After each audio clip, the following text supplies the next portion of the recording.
They told me the old girls' hostel was cursed. The ones who went in after midnight never came out the same.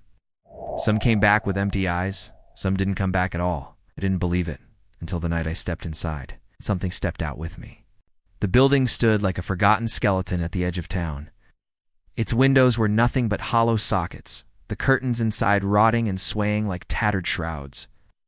The sign above the entrance had long since lost its letters, the metal bent and rusted as if even time didn't dare touch it. People whispered stories about the place, how the hostel had been shut down overnight decades ago after a string of disappearances. How students claimed to hear footsteps in empty hallways, doors slamming when no wind blew, and whispers calling their names from inside locked rooms. That night, the air outside was heavy, almost too thick to breathe. My flashlight beam trembled against the hostel's crumbling brick wall as I stepped closer. The gate creaked open, though I hadn't touched it. Inside, the smell hit me, first mold, dust, and something else. Something sharp and metallic, like old blood. The lobby was covered in peeling paint, and the reception desk sat abandoned, the guest book still open on its last entry. A name, a date, 40 years old. The corridor stretched ahead like a tunnel into darkness. My footsteps echoed against the walls, and I felt a strange weight on my shoulders, as though unseen eyes were pressing down on me. Doors lined the hallway, each slightly ajar as if someone had left in a hurry. I paused at room 6. The door was shut tight, unlike the others.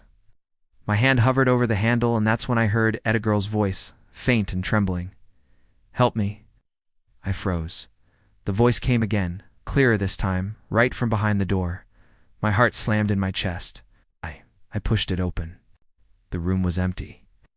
The air was freezing cold, and the smell of dampness was overwhelming. A single bed frame stood in the corner, the mattress blackened with mold. On the wall above it, someone had scratched words into the plaster with something sharp. "Don't let her in." The temperature dropped further, my breath now visible. And then, from the mirror in the corner, I saw her. A girl, pale with long, dripping hair, her eyes nothing but empty darkness. She stood behind me, her head tilted unnaturally to one side. But when I spun around, the room was still empty.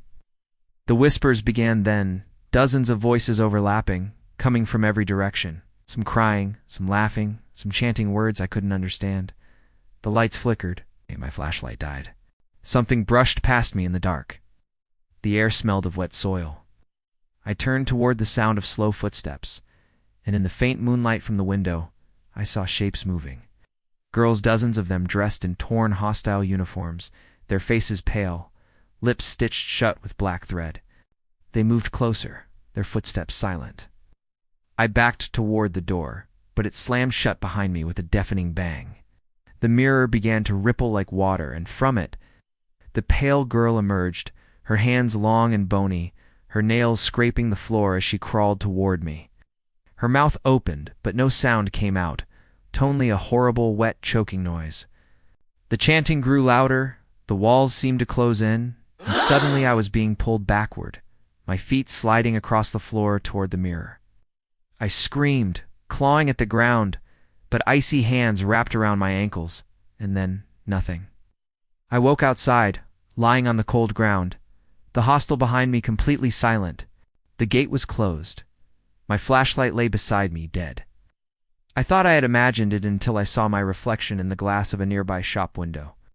There was something standing just behind me, and its eyes were empty.